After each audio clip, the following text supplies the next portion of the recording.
بسم اللہ الرحمن الرحیم۔ اسلامی واقعات میں خوش آمدید ناظرین۔ آج کا جو قصہ ہے یہ عرب کا قصہ ہے۔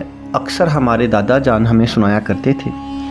کہتے ہیں کہ کسی جگہ پر بادشاہ نے 3 افراد کو سزائے موت کا حکم دیا۔ بادشاہ کے حکم کی تعمیل میں ان تینوں کو پھانسی گھاٹ پر لے جایا گیا، جہاں ایک بہت بڑا لکڑی کا تختہ تھا جس کے ساتھ پتھروں سے بنا ایک مینار، اور مینار پر ایک بہت بڑا بھاری پتھر مضبوط رسے سے بندھا ہوا ایک چرخے پر جھول رہا تھا۔ رسے کو ایک طرف سے کھینچ کر جب چھوڑا جاتا تھا تو دوسری طرف بندھا ہوا پتھر زور سے نیچے گرتا اور نیچے آنے والی کسی بھی چیز کو کچل کر رکھ دیتا۔ چنانچہ ان تینوں کو اس موت کے تختے کے ساتھ کھڑا کیا گیا۔ ان میں سے ایک عالم، ایک وکیل اور ایک فلاسفر تھا۔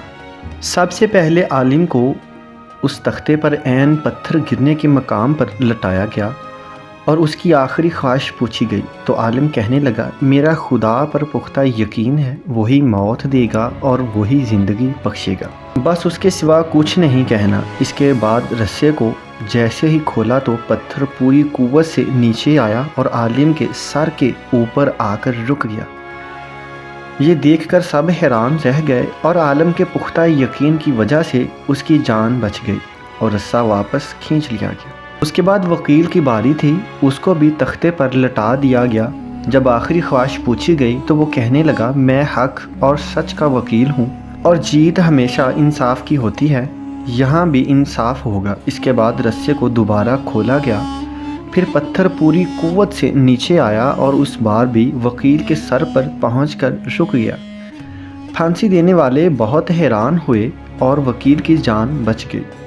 اس کے بعد فلاسفر کی باری تھی۔ اسے جب تختے پر لٹا کر آخری خواہش کا پوچھا گیا تو وہ کہنے لگا، عالم کو تو نہ ہی خدا نے بچایا ہے اور نہ ہی وکیل کو اس کے انصاف نے۔ دراصل میں نے غور سے دیکھا ہے کہ رسے پر ایک جگہ گانٹھ لگی ہے جو چرخے کے اوپر گھومنے میں رکاوٹ کی وجہ بنتی ہے، جس سے رسہ پورا کھلتا نہیں اور پتھر پورا نیچے نہیں گرتا۔ فلاسفر کی بات سن کر سب نے رسے کو بغور دیکھا تو وہاں واقعی گانٹھ لگی ہوئی تھی۔ انہوں نے جب وہ گانٹھ کھول کر رسہ آزاد کیا تو پتھر پوری قوت سے نیچے گرا اور فلاسفر کا ذہین سر کچل کر رکھ دیا۔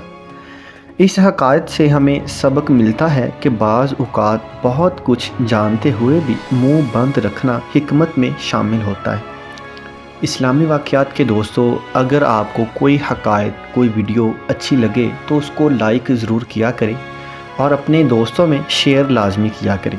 اور جو دوست ہمارے چینل پر نئے ہیں ان سے درخواست ہے کہ ہمارے چینل اسلامی واقعات کو سبسکرائب لازمی کیجیے۔ اللہ حافظ۔